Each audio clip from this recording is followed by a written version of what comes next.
You obviously have filters that you apply on selecting people as you do on stocks. Can you tell us a little bit about what those filters are? That is a key question, because when we buy businesses, we don't have managers to put in them. I mean, we're not buying them that way. We don't have a lot of MBAs around the office that we're... Thank God. Yeah.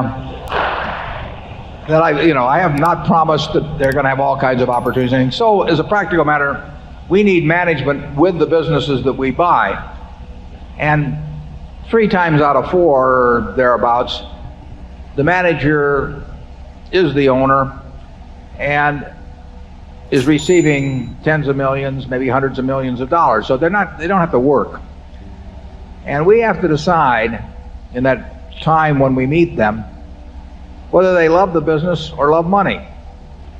And we're not making a moral judgment.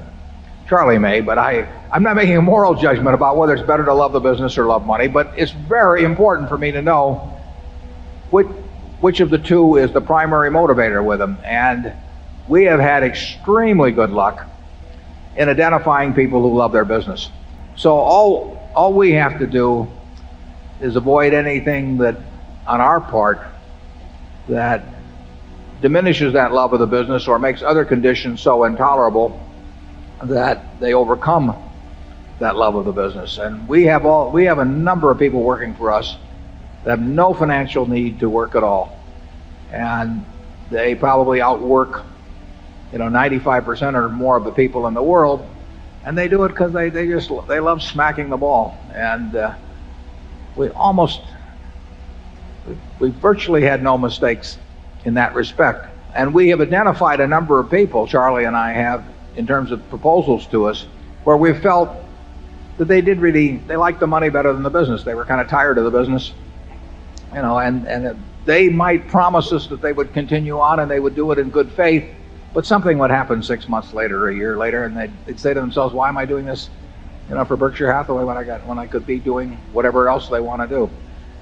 I can't tell you exactly what filter it is that we put them through mentally, but I can tell you that if you've been around a while, I think you can have a pretty high batting average in coming to those conclusions, as you can about other aspects of human behavior. I'm not saying you can take 100 people and take a look at them and analyze their personalities or anything of the sort, but I think when you see the extreme cases, the ones that are going to cause you nothing but trouble, or the ones that are going to bring you nothing but joy, I think you can identify those pretty well. Charlie? Well, yeah, I think it's pretty simple. You've got integrity, intelligence and experience, and dedication. And that's what human enterprises need to run well. And we've been very lucky in getting this marvelous group of associates to work with all these years. But we filter out a lot of people. And then they say, how do you filter them out?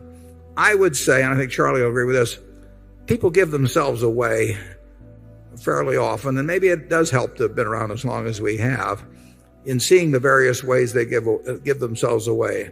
When somebody comes to me with a business, and I probably shouldn't tell this publicly because they'll probably tailor their approach subsequently, but when they come, just the very things they talk about, what they regard as important and not important, there are a lot of clues that come as to subsequent behavior.